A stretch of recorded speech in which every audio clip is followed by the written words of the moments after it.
Right, that it's another week, another Monday. Off we go. Did you have a good weekend? I had a, quiet weekend. That's how I like it. I like nice and quiet weekends. I hope everyone's okay. I'm Russ Kane. This is the Midday Show at about 12:20. I mean, don't set your watches to it. I mean, it's not like set in stone or anything. We'll be joined by Better Call Saul, otherwise known as Liz Saul. I just thought of that this morning. It's quite good, actually. Not thrilled about it. How are you? Everybody okay? Everyone well? I am looking forward to something. I'm looking forward to something this week. Basically tonight. Chantal Ricard's OBE. Hello, Robert. Thanks for joining us. Robert Van Buren there. Either is a Swedish DJ or he repairs and makes clocks. I'm going with clocks. A meeting tonight, Chantal Ricard's OBE, to see a media screening or a press screening, or I don't know what it is, somewhere in town, of Gladiator 2. I loved Gladiator 1. It's always fantastic. I've seen clips from Gladiator 2. Looks pretty darn good. Never going to be as good as Gladiator 1. Right, Graham Pack. Thank you for your concern, Graham. Graham is saying this, and I appreciate it, man. I appreciate it. Thank you. I'm just checking you haven't been beaten up over the weekend by your MP. No. Very nice MPs. Very nice MPs. Not the guy. See, this is, if you don't know what Graham's talking about, right, I just put that back up. If you don't know what he's talking about, a Labour MP whose name I can't even be bothered to remember because I don't care. Hi, Julie Voice, formerly of Houston, Texas, now twinned with Guildford in Surrey. Is it a bowls day? When does the bowls season stop? When's that? When's the bowl season over? And you don't have to be going there with your mum, who's 96, plays bowls, leaves Julie sitting in the car like a minicab driver. Anyhow, this MP who says yes, and he put all these tweets out. Remember, tweets are forever. You tweet something, don't expect people won't find it. They will find it, right? So this MP tweeted sometime ago, yes, we've got to have imprisonment for 10 years for rioters. Yes. And we've got to have, if anybody, is violent, yes, they've got to go to prison. This guy, it's like 2 or 3 in the morning, walking down the streets, beats the living shit out of a constituent, punches him straight in the face. It's all on video, and they've got like 3 different versions. So from 3 different angles, there's no ifs or buts or maybe he was attacked. No, he gets into a row with one of his constituents, smashes him straight in the gob, boom, guy's on the ground, and he keeps sucker punching him, I think 5 or 6 times. So the guy's already on the ground, and this MP is punching him in the face. Welcome to Britain, 2024. Obviously, not only should he resign immediately, of course he should, and that would be for any member of Parliament. I'm not just picking on Labour because they're incompetent. I'm just saying it should be, I know, Graham, you're right, not even pinch punch first of the month. Talking of pinch, we are going to feel the pinch on Wednesday. Holy God. Excuse me. Can you imagine what this budget's going to be like? Can you just begin to wrap your head round what this budget's going to be like on Wednesday? Christ, going to be brutal. It's because they don't know what they're doing. Not a clue. Not a clue. Rachel Reeves, God almighty. I mean, they're just going to rinse it. They're going to rinse it. Absolutely it's going to be horrible. I have been saying for years on this show, and I always said, well, I'm not wearing a tin hat. I'm not a conspiracy theorist. I'm not. Except that most of the conspiracy theories turn out to be true in the end. Of course, most of it we'll never see, and most of it, how long we're dead, we'll never know the truth. But I've been saying for years, they will bring in pay-per-mile motoring in this country because they hate us. There's not a viable alternative, but they hate us. And I bet you, if they don't bring it in this budget, they'll bring it in very shortly, pay per mile. Now, if you're a mug enough to have a little black box in your car set by your insurance company, I mean, what a con that is. What a con, right? Julie Voice, very, very wise. I would advise you, by the way, if you do have a car, go and fill it up with petrol today. Don't wait till Wednesday. My guess, 7 to 10p per litre will be added to the price. 7 to 10p.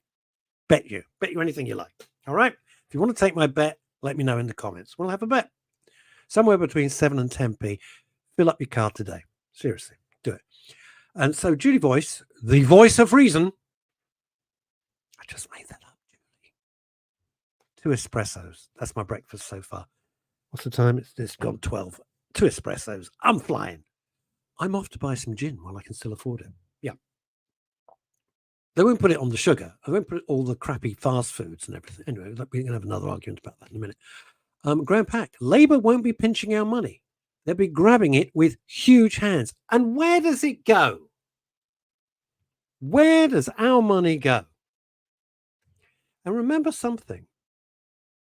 The most sensible thing I saw, it was a meme, and it said this. It said, there's no such thing as a government-funded incentive. You're paying for it. Doesn't matter which party's in power, and they go, yes, it's a government-funded incentive. It's not government-funded. You're funding it. You fund everything that the government does. I fund everything. We all do. That's what we do. Unless we're tax exiles, which I'm not. Trust me, I ain't making enough. So that's it. So anyway, what are they going to do with the MP who beat the guy? I couldn't make this up. So, and this is the guy. Yes, law and order. Yes. Of course, what it means really is jail everybody who don't agree with us. How can this be? I try to stay out of politics. I really do, and I try and make the show, light and amusing, or we deal with, mental health issues when it's appropriate. I won't keep focusing on it. I just won't. I know you're exhausted from it. I know that. That's why we ended the old system, created the midday show, and made it much lighter. If you're wondering where Neil Long is, I haven't the faintest idea. I sent him all the links for today. Oh, I get a little message. Sorry, forgot to tell you I'm away. No idea where he is. He's somewhere. Yes, now this is what I want to know. And Graham Pack, I got to say, normally you're a bit silly, but I'm agreeing with this. Will it be fast-tracked to court like the rioters? What about the people, the people in Manchester Airport? I've noticed they haven't been fast-tracked. It's funny that, right? Will he be fast-tracked? Of course he won't. They'll prevaricate as long as they possibly can with this bloke. Alexis Parr, PR and everything to the stars. Hello. I'm on a train to Marylebone. Marvelous. Marvelous. So we'll catch your fab show before I get off shortly. No. Bless you, Alexis Parr. She's the business. Seriously. Very experienced in her field, top in her game. Alexis Parr, bless you. Appreciate it. So this business about this fast track. We're going to fast track. So the people who in Manchester Airport broke the policewoman's nose and all that, right? They're still wandering around. The Labour councillor who's going like, in other words, to cut certain people's throats. Hello, we know who they are. We know what he meant. He's on bail. Fast track my arse. Fast track when it works. Fast track when it suits. And I got to ask this. And I really try and stay off this, but I can either never look at social media and never look at the news and have a much nicer life, but be completely ignorant of what's going on. Or I can look at it and just get so freaking irate. And I know you feel the same. I know you do. I hear it all the time. I get your messages. So reparations. reparations for slavery. Your views, Midday Show viewers. I know what I would say, and the second word would be off. Not a penny. And we're not talking about a few bob here. These reparations, they're meant to be, they go into the billions. Every clown in the world. Ooh, yeah. Ooh, yeah. It's got nothing to do with us. Nothing. It's utter nonsense. It's got nothing to do with us. But you'll be paying it. I'll be paying it. It's crazy. Money should be going into the NHS. Money should be going into a police force that we could trust. Which I don't. Alexis Parr, according to Andrew Pierce, I had dinner once with Andrew Pierce at a mutual friend's house. What an interesting guy. What an interesting guy he was. He doesn't remember. But I remember it. David Lammy, that professional idiot, David Lammy's request is for £3 trillion compensation. Let me read that to you again. According to Andrew Pierce, who knows his potatoes, let me tell you, he knows. Andrew Pierce knows how many beans make 5, right? David Lammy, how did that guy ever get to be Foreign Secretary? Dear God. What a buffoon. David Lammy's request is for £3 trillion. Get lost. Get lost. Not going to happen. So the people of this country would be more than happy for billions of pounds for reparations to go to Caribbean countries where our pensioners freeze to death after losing their winter fuel allowance. Amazing, isn't it? What gets me, and that other freaking Wallace and Gromit guy, what's his name? The wind farm twat. Anyway, him. I'm just, you can't give the fuel allowance. You can't give. What kind of logic is this? Help me out here. Maybe I'm missing something. All right. Maybe I'm missing the point. You say to all the pensioners who've worked all their lives, who have contributed to this country all their lives, who have paid national insurance, who have paid tax, right? And you say to them, I'm sorry, sod you, we're not paying you winter fuel allowance. We can't be asked. Haven't got the money. But they can have these conversations about reparations from hundreds and hundreds of years ago, which has got nothing to do with anybody alive today. Nothing. Nothing to do with anybody who's alive today. Nothing. It's ridiculous. And suddenly you've got all the, this carbon neutral and this net zero and all this other bollocks, right? Which is what it is. Yes.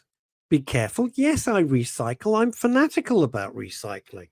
I can't stand litter. But go and complain to the Chinese. Go out to India and complain. Our contribution in this country is tiny. Go to Pakistan and complain. Of course they won't.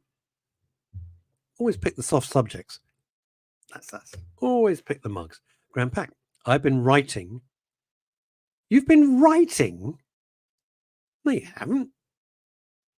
I have been writing for Andrew Pierce's column on Mondays for over 10 years. What? You write his stuff? Graham, are you saying you're the ghostwriter for Andrew Pierce? It's a very, very big thing to say.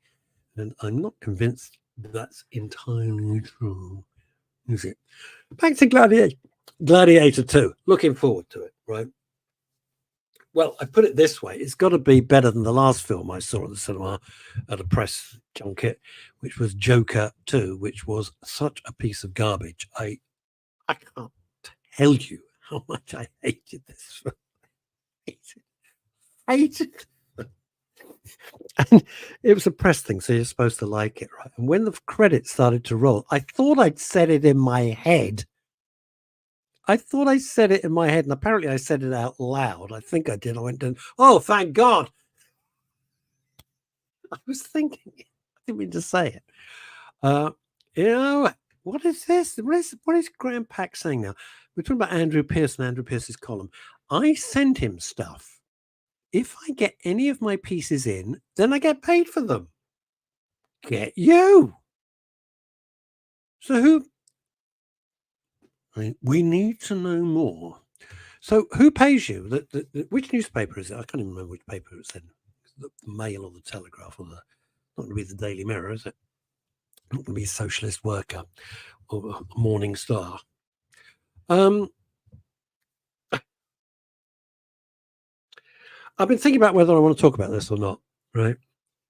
And Graham, tell us. I don't say you write stuff.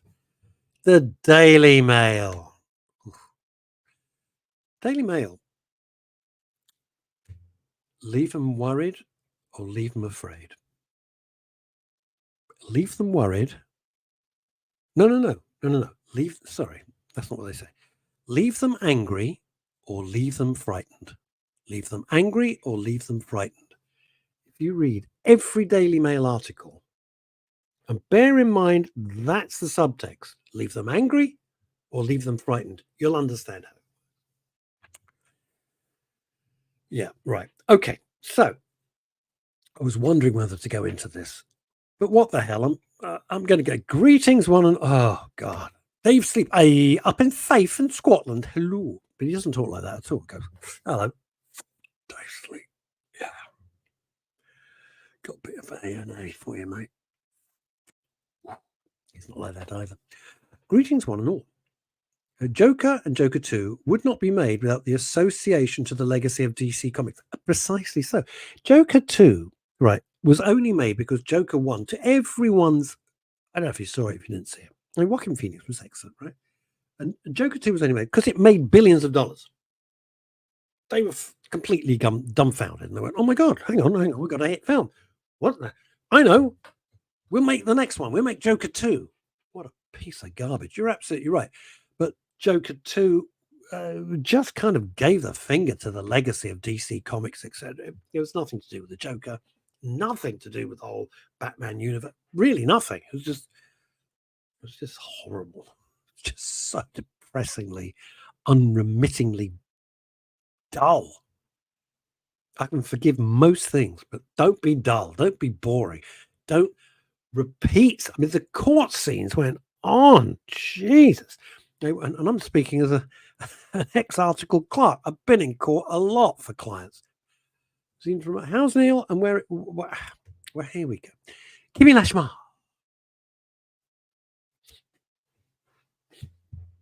Kimi Lashmar. How's Neil? How the hell do I know? I don't even know where he is.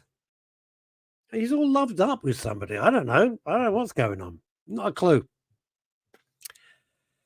Where's lovely Liz is working. So when she finishes her shift, to say that very carefully, because otherwise it could have a completely different meaning. Liz will be joining, and then we can see how curly her hair is. We'll see if she's been swimming. We'll see if she's got caught in the rain because it looks like a corkscrew. We'll see. Anyway, that's it. Kimi Lashmar, how are you? Are you okay? Right. Here's the thing. Right. I don't know if I was going to get into this. I'll touch on it. And if you don't want me to talk about it, tell me you don't want me to talk about it. We'll talk about something else. We'll talk about something nice. Yesterday. There's no easy way to do this. I'm going to have to ease myself in because it's a really contentious thing. Right? Yesterday, the police said there were protests. No, there were just ghastly people outside a place called JW3. JW3 is in North London along a place called the Finchley Road. And it's a Jewish cultural centre. There's a theatre there and all sorts of things there. So here's the irony. File this under I for irony. The people, John Davis. Hello, John. Oh my God, coming in from France, John Davis. There's no debate. Adam West, Burt Ward, and let's not forget Stephen Romero was and is the only joke. Heath Ledger made a pretty fair fist of it. Heath Ledger was very, very, very good because he was terrifying. Kimi Lashmar. I'm fine and dandy, thanks. See, we don't hear about these things outside of London. What things? What, Keir Starmer? God, you're lucky. Jesus. Right, I love that. Cesar Romero. Yeah. And Burgess Meredith as a penguin. Not so fast, Batman. They were great. I love those. God, growing up. Oh man, I love that show.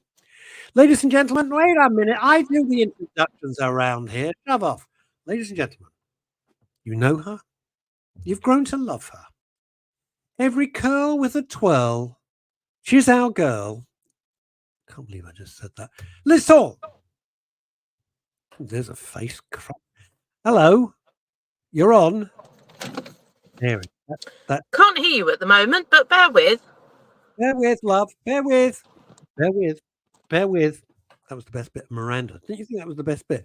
Give me a smart. The Batman film was on the other day.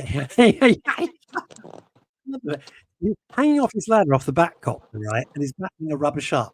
It was hilarious. It was hilarious. It was fantastic. It was beyond the left. My cousin Glenn, and we saw it in North Finchley Odeon or something. Yeah, I remember it to this day. The Liz with the fizz. It's Liz with a fritz. It's Liz looking very grumpy, you've got to say. That's a very serious face. That's a serious face. That's what journalists used to do before the days of this is true. I'm going to take you off until you've sorted yourself out. When journalists wanted to get a picture of you, and this happened to a very close friend of mine, you know what they did? It's before you had key, now you press your keys and your door automatically unlocks on your car, right? Right? But you remember you used to unlock your car. You used to have a physical key, put it in the door handle lock, and that's how you got into your car. When they wanted to screw around with you, they get a matchstick. I'm not making this up. This was a real photographer's trick. This is how dirty the press is. You know it's disgusting. Mainstream media. And they'd put a matchstick into the door lock. So you'd go up to your car and you'd try to get into your car and you can't. So you're looking a bit angry.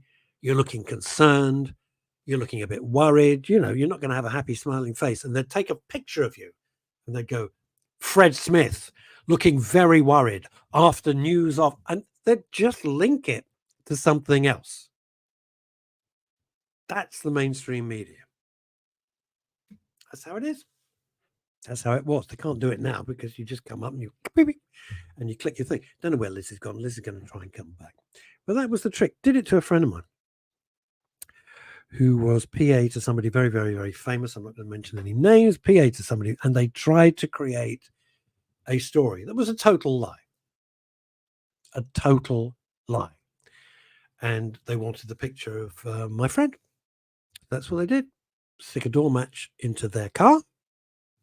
So they look worried and concerned and couldn't get into there. And they're like, you see those pictures as though you've caught them doing something wrong, which is the inference they want to give. And that's how it works. What would you like to talk about? Don't forget, I love it being your show, so I don't have guests today. Hopefully Liz will come back. We never know. She's like Will o' the Wisp. Right. Let me get back to what happened in London yesterday. Was it yesterday or Saturday? Probably yesterday. There is a place on the Finchley Road called JW3. It's a Jewish Cultural Centre. Right? It's very nice. I've been there to see some shows myself, some comedians. And they were having a meeting. But because it's a Jewish cultural centre, the usual crowd of Nazis, as far as I'm concerned, turned up and were harassing. And the pictures were absolutely horrible. And several things came out of this. One, I'm being very careful with my words because I don't trust this government not to lock everybody up. So I'm being very careful with my words. Because if you can get 3 years for a tweet, right, be interesting to see what the MP gets beating the crap out of one of his constituents, but that's another story. Oh, that's it. Oh, this is interesting. Now they use another distraction, sticking a bottle in the wheel up. What? Jesus, what, like a glass bottle and damaged your tires?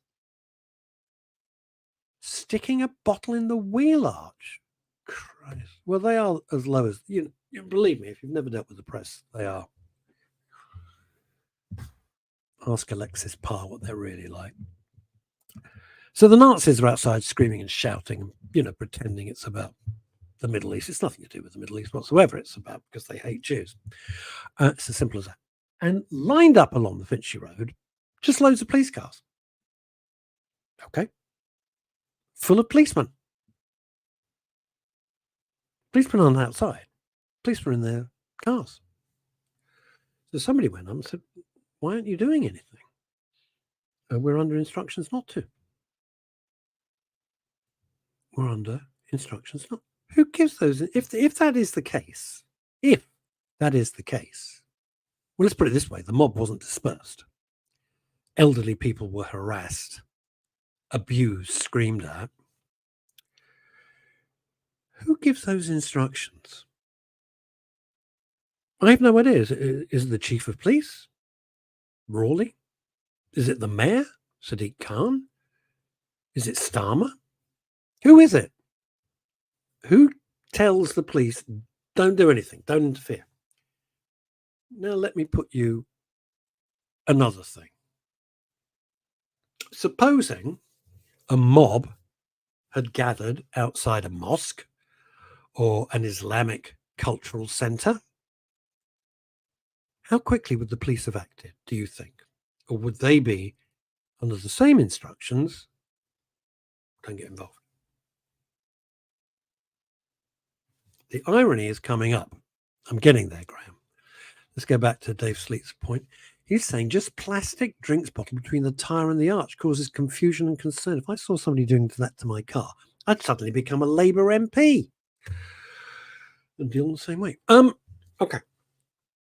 Here's the irony of what happened at this JW3 place. Here's the irony. Let's see if Liz can. She's struggling to. I don't know where the hell she is. Anyway, as Graham said. Hello. Oh, Jesus Christ. I'm in the middle of a story. And when you're ready. Oh. Right. So here's the irony, as Graham knows. At JW3, it was an all-day conference to discuss political solutions in Israel, which included Palestinian speakers on the panel. Let that sink in. There were Palestinian, whatever that might mean, speakers on the panel. And people who did not like Netanyahu, who didn't like what Israel was doing, they still got screamed at and abused. Because those people are capos. I've said it, and that's how I feel about them. Hello, Liz. You're back with us, looking much better today. You finished your shift. I'm playing with danger. I finished my shift. I'm still looking. I'm getting into my spook now, so it's all intentional. I'm sorry. What you're getting? What you're getting? I'm getting into my spooky, into my scary. Why? You're always scary. You scare the. Oh, is it? Well, why? Why are you this scary? Is particularly stick season, scary season. It's Halloween on Thursday. Well, sod that. It's the budget on Wednesday, and that's going to be a hell of a lot more frightening. It's this. Graham saying, is Liz looking grumpy as someone put a match in her car door lock? No. I can't. That. No, you're fine. No, don't. It was a previous conversation earlier in the show. Oh, right. Okay. Right. So explain to everybody, where do you do this shift? Is it the co-op? Lidl? Oh, God, no. I'm just checking. Well, don't swear at me. Lidl? Lovely. No. We will discuss off air why I don't like mentioning co-op. Other supermarkets are very definitely available there. Yeah, anyway, well, sometimes I go to the co-op because it happens to be opposite where I go a lot, and sometimes I go in there, but it's not cheap. I've finally moved into my house. I'm a Lidl or Aldi man. Yeah. I like those as well. In fact, I like any other supermarket apart from the co-op, but I won't go into why not now. Okay. I'm with Kimmy on this. I just don't get. I can't bear Halloween. I think it's a load of absolute American nonsense. I don't get it. Well, yes. You see, the American. You're quite right. The American version of Halloween is a load of money grabbing nonsense, but it is actually originally a pagan festival. A Wiccan, as it's also called. We should get a friend of mine and Neil's called Mystic Chris on the programme because she's a practicing witch. Jesus. And she'd be able to tell us. Does she already know what time and date she's going to be on the program? Though I've never heard of her until 2 seconds ago. No, because she's a witch, not a psychic. It's very different. Well, how does that work then? What's that about then? What's that about? Well, it's like, do you know what? I'm being a little generalised here, but it is almost like practicing another religion. It's just a way of life for people. There's like people who are Christian and practice Christianity. If you're practicing witch, you practice like a broom? as a Wiccan. A broom and a cat? Yes, she doesn't have a cat at the moment, but she has had. Okay. I've had a cat. I've had several. Do you wear a pointy hat? I've got a pointy hat. I'll put it on for you if you like. I bloody knew it. I knew it. Graham, I can't put that comment. I've also got a cup of tea, but you know. How lovely. It's more than I have. Graham, I'm not putting that comment up because it steps over the mark. I may agree with you, but I'm not going to put it up. You know why. Okay, so you got a cup of tea. You've finished. Where was your shift? My shift today was at BBC Three Counties Radio, which is based in Dunstable. And I was reading the news. Mm-hmm. And we had breaking news, quite a lot of it at midday in my last bulletin, which is why I was a little late joining you. Eric Ten Hag has been sacked by Manchester United, which will become a surprise to nobody. Oh, dear. So sad. We've just lost Liz. I don't know why I heard the word football. Who? I don't know what you're talking about. No, all right, explain it. Really? You're a Tottenham fan? Oh, hang on. Tottenham lost as well yesterday. Never mind. Shut up. Very, very bad line suddenly. I thought she said yes. Tottenham was. Oh, I've got it now. Tottenham, the finest team to ever grace a football field. You know, hang on. I think we've lost Russ now for a minute. Never mind. Even think about right. Get on the right side. Now look. Right, what is this breaking news about people I've never heard of? Go on. So yes, we had that about football, which actually the reason I mentioned it on the radio station I was on is because, as everybody knows, most Manchester United fans are not in Manchester. So they live in London. They live in London. Yes, quite. I'm not one of them. Dave Sleet, thank you for a little bit of confirmation of what I was talking about. Wicca, which is what practicing witches do. It's the UK's longest established belief structure. There you go. So yes, I agree with Kimmy. Is that I thought the longest belief was I believe I can fly. I believe I can touch the. Oh no, that's no. He's in jail, isn't he? That's relatively new as well. Anyway, thank you, Dave Sleet. And I do agree with Kimmy that it's money grabbing nonsense because, like Christmas, Halloween, like every other main festival, so Halloween, Christmas, Easter, all the rest of it, it's become so commercial. It's ridiculous. Yeah, and I don't agree with that at all. No. So, you know, I make my own food. I practice meditation. I'm not a witch or anything. I get called Scary Liz. But I can't imagine why. I don't know why. Why would that be? Well, according to my niece, it's because I've got big scary hair and I make her laugh. You're very confusing today. You're scary, but you make your niece. How old's your niece? 28. How old's your niece? No. My niece, that would make my niece nearly as old as me. No, my eldest niece is nearly 17. That wasn't fun. She's not like 3. She's 17. No, well, the thing is, she was 3.5 when she came out with the statement because she came to visit me with her parents, obviously, and her brother. One weekend, it was Halloween. And so I thought, well, we'll all dress up. I'll make some scary things. We'll do some fun games, you know. And again, that doesn't have to be particularly commercial or expensive. Yeah, this is my idea of hell, everybody, by the way. Go on. Yeah. Well, I made witch's fingers. Oh, Jesus. And I made eyeball juice. So, of course, when you're 3.5 and 1, it's quite entertaining. And it tastes quite good as well. My nephew, I seem to remember, polished off half the apple pie I made, which I called something else for the purposes of Halloween. Eyeball juice is delicious. And don't take offence. I'm beginning to understand why you're single. It's just Hang on. I never said I was single. Where are you getting that from? Eyeball juice. Oh, well, we won't go into the ex-boyfriend balls that I make then for Halloween either. You see, Liz, now, Kimmy, I think that you would find that quite appealing, ex-boyfriend's balls. If you think I'm going to ask how they by taste, the way, are vegetarian.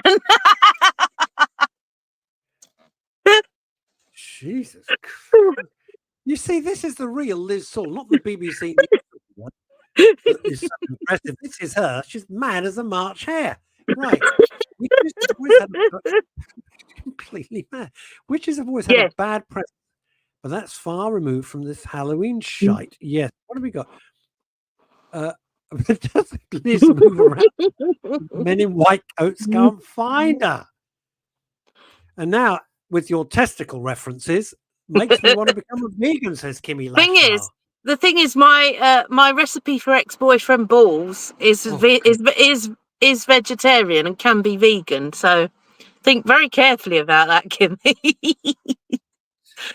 Thing is, I had to modify it when I was teaching the same niece how to make them.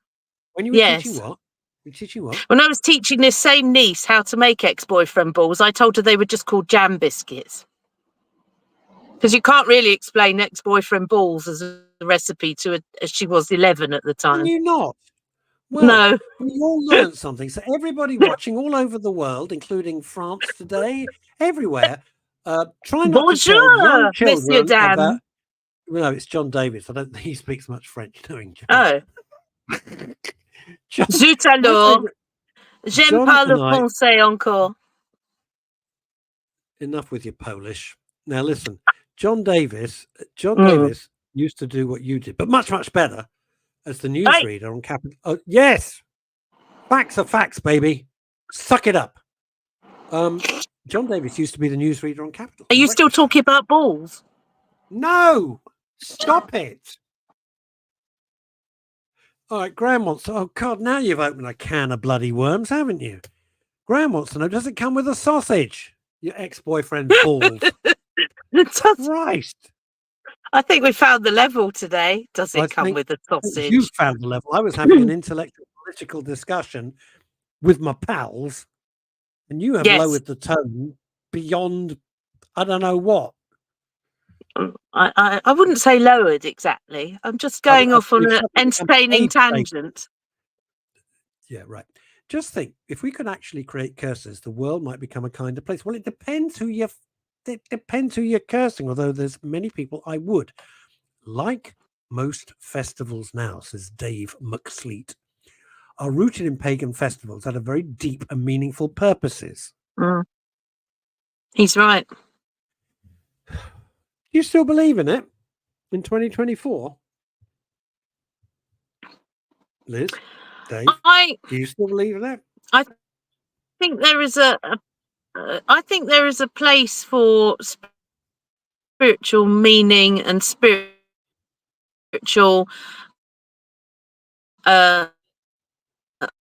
following and belief. Yes. Okay, fair enough. I agree with that. Equally, there are a lot of, I make no secret of the fact I'm Jewish. I was born Jewish. I'm not religious particularly at all.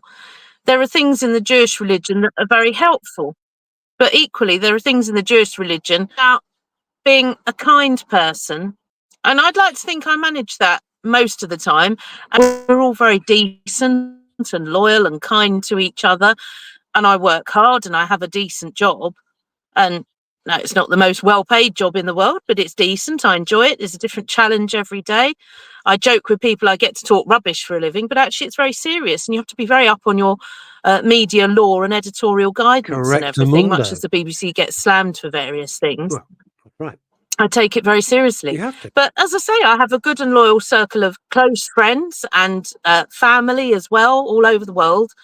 And I think that there's a place for those things, and they're not necessarily attached to a religion, you know, trying to be calm and spiritual and kind and things like that. Well, my parents were not religious. You know, I'm not religious. No, that's it. My dad is quite religious. My mum wasn't at all. So, well, bless her. I wish I could have met your mum because she sounds nice. My point was this: Dad, who was not one of the great philosophers of the world, let me tell you, a man of few words, most of them were off. Mm-hmm. He just said, he said he hated organized religion. I don't like organized religion in any form. I don't, never have. But he just said, just be a decent person. Just try to be a decent person. That was like the smartest thing he ever said to me. Well, he said some other things. The most important thing he ever said to me, and I'm not joking, is never run after a woman or a bus. There's always another one along soon. And that shaped my life. It's true. I love that. My dad always said similar, although Dad is quite religious, actually, and I respect him for that, and I respect his traditions. And actually, some traditions in the Jewish religion can be quite helpful. There are things like neither my mum or I are very spiritual or very religious, but we are quite spiritual. And actually, when Mum died, the basic traditions of a Jewish funeral were something that helped me through the first few days, you know, like you do this and you don't do that. And equally, there were some things I was able to do, which was actually good, as I've mentioned before on this program, because, you know, in the Jewish religion, the more orthodox denominations don't allow women to participate in things like funerals and synagogue Shabbat services and stuff like that. Whereas I was able to do both the eulogy and the mourners' prayers, the Kaddish, for my mum, which was something she insisted she wanted for me to do for her as her only child. That's good stuff. Now, you know, there's things like that. But there's something my dad who is quite religious, he said similar to what your dad said. He's always said to me and my younger siblings, work hard and try to be a good person. That's it. And that expounds all religions. Yeah. All religions and none. Well, I think I've never said this before publicly, but I just think it was all designed for people who at the time, thousands of years ago, were ignorant, not well read, couldn't read, and not educated at all. And it's a great way of keeping people in order, keeping them in order, keeping them. It's no happenstance that things like cathedrals, which I happen to love, I think they're beautiful. If I've got time and I'm walking past, I will try and go in and just have a look. All right, no religious. I just love it architecturally. But it's interesting to look at. Yeah. Absolutely, but it's no mistake. They are gigantic. The scale of cathedrals anywhere in the world are huge, and the reason they're huge is that when you were working in the fields and you were basically a peasant or whatever, you'd go in and you'd be in awe of this gigantic structure, and you'd feel very small because comparatively, physically, you were very small, and you'd feel compelled to listen and obey. And I think most religion is just to obey. And Kimmy says, and I agree, governed by fear. Absolutely. You know, I don't like any religion I don't think we're going to get into this. I don't like any religion which says, if you don't do this, you will be punished. If you don't obey, something terrible will happen to you. Screw that. It's awful. What a terrible way to run a railroad. And yet most religions have some sort of fear like that. Judaism has it. You only have to read the Old Testament. Catholicism, huge Catholic guilt. Yes. That's right. I don't worry about all that. But it's fascinating how it still permeates through. Yes. Displays of intimidation. And actually, you talked about, as I sort of eventually managed to join the conversation about the Middle East, I would say nobody, not even you or I, understand the full Middle East situation. I would defy anyone to understand the full extent of the Middle East situation. Because we don't live there, you know, and I've been there. I've been there dozens of times. I've got family there. But I also know that much like this country, the politics there are my cousins, some of them voted for Netanyahu, some of them voted for the other lot, you know, and all for different factions. It's a democracy. It's the only one in the Middle East, but it's a very tough democracy. And that is what a lot of people won't understand. It's not a full Western democracy as we know it. The example I always give is that in Israel, as I say, it is a democracy. You can elect, and there's normally, we're probably due for another election because it's a proportional representation. They have elections a lot more than, say, we do, or say in Ireland or something, or in America where it's fixed term and everything. But the other thing that's interesting about Israel is that a lot of their laws are still very tough. There is no civil marriage at all. If but but it's the only country in the Middle East. I'm going to jump in. Only country in the Middle East where they have gay pride parades. They do, but if you're gay, you can, that's right. And actually, being gay in Tel Aviv, for example, and they do have a gay pride in the capital in Jerusalem as well. But more so, Tel Aviv is known for being quite liberal when it comes to pride and gay rights and things like that. But if you're gay, you can't get married in Israel. My cousins got married in America. A lot of people get married on Cyprus, which is the nearest island to Israel. But there's no civil marriage. So even if you're a man and a woman, if one of you is Christian and one of you is Muslim, or one of you is Jewish and one of you is Christian, you cannot get married in Israel because there's no such thing as civil marriage. Which is very, people don't realise that. They think, oh, you know, it's just this and that and whatever. And I think to understand something as simple as that is to understand the complexity of Israel and the Middle East situation. Because I know people who worked in the Middle East and they didn't realise that there's no such thing as civil marriage in Israel. Isn't that interesting? It is. Not quite as interesting as when your neighbouring countries are firing hundreds and hundreds and hundreds of rockets at you and you're not supposed to do anything. Well, there is this as well.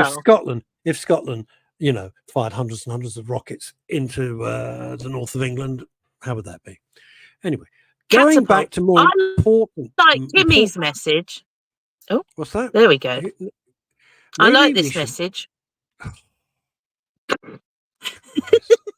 Well, let's start in this country, please. Let's start here. There's a great Michelle Obama gag there, but I'm not going there. Now, well, I would also say, for the sake of balance, don't make assumptions that all leaders have balls, real or otherwise. I think we know one who definitely hasn't. Anyway, what's your guess? I watched the rally in Madison Square Garden last night. Well, it was last night. Oh, yes. New York Times. Okay. Quite extraordinary. You are a news pundit. You live and breathe news. I don't. All right. Okay. I don't. What's your guess? What do you mean? What's my guess? My guess? What's your guess? The rally? No. What's your guess that's going to happen on November the 5th? The most important American election we've seen in decades. Everything will go up in smoke because it's Guy Fawkes night. Ladies and gentlemen, thank you very much. That's our BBC correspondent with her in-depth, insightful views on the American electoral process. In all seriousness, what would be interesting is, and it is not entirely surprising, but there's various bits of coffee that have gone across my desk. Bits of coffee. Copy. I want you to speak clearly. I do. I don't. And I'm going to start bringing out my drumsticks now because, go on. Sticking? I'm sticking. I always have my drumsticks next to my desk with my practice. Why? Because when I'm thinking and I'm writing and I'm plotting my book and everything like that, if I'm doing patterns, it helps me, like paradiddles or double stroke rolls or whatever I'm doing. So I find it very, very therapeutic. Either that or I've got to punch a wall. So I find drumming much better. Right, come on, Mrs. Pundit woman. Tell me, what do you think? if you don't mind. What's interesting is the amount of people who will, when asked, will say, well, under the previous Trump administration, my business went bust and this happened and that happened and various things. But I'm still going to vote for him. Yeah. And I find that very curious. You know, over here, you do get people who at least have the courage of their convictions. It's like, oh, well, I believed in the Conservatives and then this happened, so I didn't vote for them. And you think, okay, fine, that's fair enough. But it doesn't seem to follow in America. There are people who are like, oh, well, I was basically slammed to the wall, but I'm still going to vote for the same person. The American system of politics is very different. It's very much a two-horse race, even though you do get independents running for president. But I bet you couldn't tell me a single independent person that's running for president. I don't think I could in this election. I could. Bobby Crush. Oh, there you go. That's the one I was going to say. He ran. That's the only one I can think of. Anita Harris, she was running. Lulu. Lulu. Fact. These are facts. No. These are facts. Well, mainstream media. You just say what you like, and everyone has to believe it. Quite. Dave, sheeple rather than people. Let me tell you something. This is my guess. This is my guess. Okay. As you won't come off the fence, Liz Saul of the BBC. You haven't let me finish. Well, jeez. Get to the point. Come on. It's not crammed into a 3-minute news bulletin, so, you know. Yes. Brevity. Kamala Harris has a lot of unique points to her. They've never had female... What? Name me one. Well, they've never had a female president. Shush your noise for a minute. They've never had a female US president. Only ever a first lady. Yeah. She is currently the vice president, but again, that's fairly unique as well because it's her, basically. So to have a female president appeals to quite a lot of people, but whether it appeals to enough people, because you've got huge swathes of very traditional voters in the deep South, as it's called, would never entertain a female leader under any concept at all. And the Midwest and the Rust Belt. But less so. It's particularly the deep South who are like, oh, a woman in charge? No, couldn't possibly have that. Well, maybe they're thinking. So it's whether she can garner. I don't think they have the big problem with a woman in charge. I think what they have is that woman in charge. Well, you say that, but they had a very different that woman. They had a very different that woman beforehand. Because don't forget, Hillary Clinton has tried to run and didn't succeed in getting the most votes. What a shame. Poor old Hills. What a shame. She seems so nice. But this is the thing, is that US politics is so polarized. Completely unconnected question about Hillary Clinton. Do you have 57 friends who've all committed suicide? No. Anyway, just casually, just popped into my head. Don't know why. Okay. Right. That's very random. It's not that random. With the swing voters, the women will go, this is Graham, will go with Harris, the men with Trump. Yeah, maybe. Possibly. Maybe. I'm not convinced. Yeah. I'm not convinced of that. I don't think it's that cut and dried. Well, no, it goes back to the areas that they live in. Deep South, the women are just as likely to vote for the men just because their husbands told them to. Oh, I don't think that's the case. That's the sad reality of it. I don't think that's the case. It will be in certain groups of communities. I think you're painting a picture. Certain traditional communities, South, that will be the case. Lynching. Liz. I think you're painting a picture, in all seriousness, where they still go and lynch people. It isn't like But they do. I'm sure of it. You do worry about... Stop it. That is mainstream media bullshit, and you know it. I've visited different parts of America, and you sit down and you have a conversation with somebody, and they'll look at me like I've got two heads. And, I've been in Texas, and they'll say, you visited New York? And, well, yes, I've got family there. Oh, my God, in New York, it's this, that, and the other. I said, well, I didn't find that. No, and so you do come across individual people who, Well, Philip, I think, is setting the bar pretty high. A woman in charge of November, they're quite used to that. This day I got married. Tell me, Bless Philip, does your wife, depending on the situation, does she put on a different accent every time she speaks to you? I'm really surprised that she didn't put on an accent like this so she could be Puerto Rican today. That's coming. Hello, I'm really Puerto Rican. No, you're not. 1 minute you're Indian, next minute you're black. Well, I mean, what? Then you're from the Caribbean. Everything is crap. What's the truth? Although, we'll never actually, know. you've reminded me of an interesting discussion in the office today about, when you have to tick a box for your ethnicity or your gender or your whatever it is. Sod off, none of your business. Well, this is it. But you see, I always put just mixed ethnic because you can't box the different strands of my ethnicity into one group. On the one hand, I'm Anglo-Jewish, but I'm also London. Eastern European. Southwest London, Surrey border. That's it. That's what I put. Ethnicity, Southwest London on the Surrey environ. But then I was born in Camden, Russ, and that's North London. In fact, I was born opposite the old Capitol building. I was born opposite the Euston Tower. Were you? What, you were born in that hotel we used to hang out in? What room? No, I was born at University College Hospital. Tit. I'm a proper Londoner. I got to tell you this story, right? Oh, yeah. Because I'm going to cheer myself up with this story. So we used to have our lunches, like the Christmas lunches and everything, at the hotel, the name of which escapes me, opposite the old Euston Tower. Anyway, they got bigger and bigger and no one could go to work afterwards. So instead of having lunches, they'd have dinner. Let's just say it was another time, right?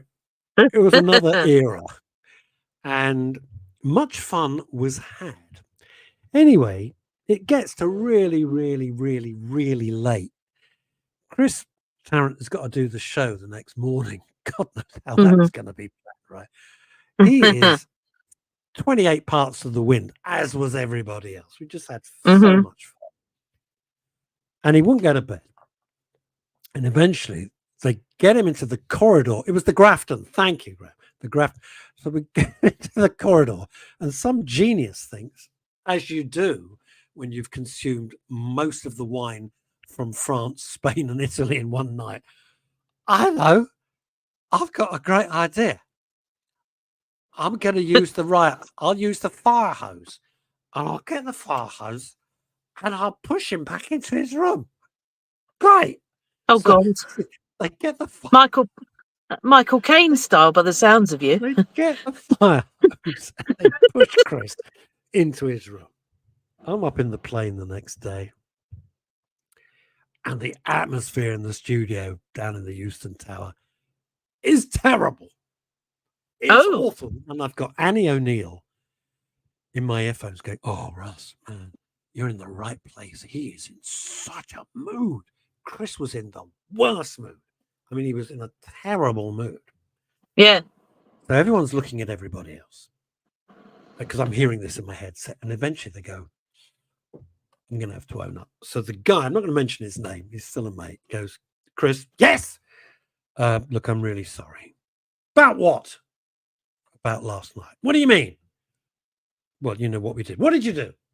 Yeah. Well, we used the hose on you. And he looked at me and went, I have to clean up the language. I won't say what exactly you said. The hose? Yeah. Oh, thank F for that. I thought I'd wet myself. It's 8:10. Here's you know, he was in such a mood. He thought he'd peed himself. Once he knew it was the riot hose that got him soaked, he was perfectly. Oh, for goodness sake. And that's what it was like. That's mad, though. I've never been so out of control that I don't know what's going on or what's happened to me. And actually, even though I had my drinks by once and I still was maintaining some degree of control, so no, you never came to our party. I'm a different person now, but back then we are human, says Dave McSleet and McFife. We are human. None of us have a single point of origin. Identify priorities other than being a good human. Oh, that's beautifully said. Yes. I wish Dave Sleep was running great areas. I mean this sincerely. I'm not saying this as a sound like Huey Green there, God forbid. Dave Sleep, he comes up with this stuff, and if he and I meet for lunch, if we can ever get out direct, because he's mostly in Scotland, but if he's coming down to London, or if we even have coffee, and I sit there, I think, where the hell did you come up with that? It's bloody brilliant. And it's inspired. And he just goes, well, I don't know. And he's so clever and articulate and ridiculously modest, stupidly modest as well, and a lovely human being. Send our love to your mum as well. Now, I don't know where the time's gone. There we are. The world to right? I don't think we put the world to rights. No, I don't think so. But hopefully we've entertained some of the world. Well, that's all we want. Let me entertain you in the immortal words of Robbie Williams. Let me ask you a question. I suppose you're busy Wednesday because it's budget day. You'll be strapped to your news desk chair. I shall indeed. Although I understand that Neil may be back. Well, no, apparently. Sorry, I forgot to tell you. No, you missed that. I did see that. Neil. But then, sorry, I forgot to tell you I'm away for a week or whatever. Well, then he said he was back Tuesday night. I don't know where he is. I have no idea where the hell he is. No, I don't even know. Oh, he's in Venice, so he might have fallen in the water. He's in Venice? Okay, moving on. None of my business. Oh, dear. You had to go there. Oh, Graham. If she is what she says she is, your coyones are going to fall off, boy. Yeah. Graham, I'm in my car because I'm taking it for its MOT. And then I shall get back on my broomstick, and you better be very careful. Very careful. You know when they say, Graham, be afraid, be very afraid. Well, I'd love to sit here and entertain you, but I've got to join a queue in a post office because it's showbiz all the way with me, baby. Yes. I'll be back Wednesday. If Liz can make it, fantastic. If she can't, she can't. Lots of love to you all. Bless you for your comments. And thank you for just being part of this little gang. Yes. There we go. Liz, have a good afternoon. Thank you so much. Bye, everyone. Bye, gang. Take care.